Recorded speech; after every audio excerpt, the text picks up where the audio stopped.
मंडळी नमस्कार. हा रस्सा आहे व हा आमचा महाराजा हॉटेलचा स्पेशल रस्सा आहे. या रश्श्यामध्ये आम्ही स्वतः केलेलं घरगुती पद्धतीचं काळं तिखट आणि आमचाच मसाला आहे. बाहेर काय असेल तर फक्त घरकुल वगैरे वगैरे. तर आज आहे रविवार आणि रविवाराच्या निमित्तानं आम्ही सकाळी 2 बकऱ्याचा बेत केलेला आहे. दुपारी 2 वाजता आमची पहिली थाळी लागलेली आहे. सांगायचं तात्पर्य असं की हा रस्सा किती घ्या किती प्या काहीही त्रास होणार नाही.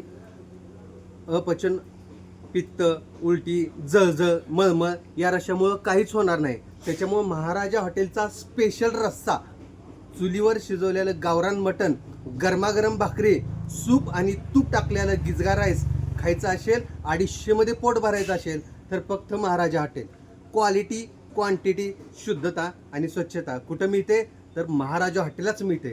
त्याच्यामुळे बकरं खायचं तर महाराजा हॉटेलला यायचं, रस्सा प्यायला यायचं तर महाराजा हॉटेललाच यायचं.